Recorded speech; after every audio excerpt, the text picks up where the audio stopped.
Hello guys, welcome back. ഇന്നത്തെ video എന്ന് പറയുന്നത് ഇച്ചിരി സങ്കടത്തോടെയും അതുപോലെ ഒത്തിരി സന്തോഷത്തോടും കൂടിയുള്ള ഒരു വീഡിയോ ആണ്. ഞങ്ങളുടെ കൂടെ വർക്ക് ചെയ്യുന്ന സുദർശന റിസൈൻ ചെയ്യാന്ന് പറയുമ്പോൾ നമുക്ക് വിഷമം തന്നെയാണ്. പക്ഷേ ആ റിസിഗ്നേഷൻ കൊണ്ട് ആ ഒരു വ്യക്തിക്ക് നല്ല മാറ്റങ്ങൾ ഉണ്ടാവുകയാണെങ്കിൽ അതിനെ നമ്മൾ സപ്പോർട്ട് ചെയ്യല്ലേ വേണ്ടത്. ആ ഒരു മാറ്റങ്ങൾ അത് ഉയർച്ചയിലേക്കുള്ളതാണെങ്കിൽ അതിനെ എപ്പോഴും നമ്മൾ കൂടെ നിൽക്കണം. അപ്പോൾ ഈ റെസിഗ്നേഷൻ ചെയ്യുന്ന സമയത്ത് ഞങ്ങൾ 3 പേരും കൂടി തീരുമാനിച്ചുറപ്പിച്ച ഒരു കാര്യമായിരുന്നു സുദർശനിക്ക് ഞങ്ങളൊരു ട്രീറ്റ് കൊടുക്കാന്ന് പറയുന്നത്. അപ്പോൾ അങ്ങനെ ട്രീറ്റ് കൊടുക്കാൻ വേണ്ടിയിട്ട് ഞങ്ങൾ വന്നത് ഒല്ലൂരുള്ള സൂഫി മന്തി എന്ന് പറഞ്ഞിട്ടുള്ള റെസ്റ്റോറൻറ്റിലാണ്. സൂഫി മന്തി റെസ്റ്റോറൻറ്റിൽ വന്നിട്ട് ഹണി ചിക്കൻ മന്തിയാണ് ഞങ്ങൾ ഓർഡർ ചെയ്തിട്ടുണ്ടായിരുന്നത്. വളരെ നല്ല ഫുഡായിരുന്നു. ഞാൻ ആദ്യമായിട്ടാണ് കഴിക്കണം, പക്ഷേ നല്ല ടേസ്റ്റ് ഉണ്ടായിരുന്നു.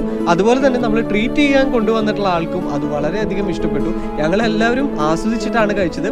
സുദർശനയുടെ ലൈഫിൽ ഇനിയുള്ള കാര്യങ്ങളിലും നല്ല ഉയർച്ച ഉണ്ടാവട്ടെ എന്ന് ഞങ്ങൾ ആത്മാർത്ഥമായിട്ട് ആശംസിച്ചുകൊള്ളുന്നു. ഈ ഒരു അവസരത്തിൽ ഞാൻ സുദർശനിക്ക് വേണ്ടി ഗിഫ്റ്റ് ചെയ്തെന്ന് പറഞ്ഞിട്ടുണ്ടെങ്കിൽ മാധവിക്കുട്ടിയുടെ എൻ്റെ കഥ എന്ന് പറഞ്ഞിട്ടുള്ള പുസ്തകമാണ്. സുദർശനിക്ക് ഒരുപാട് ഇഷ്ടപ്പെട്ടു. അപ്പോൾ ബൈ ഗൈസ്.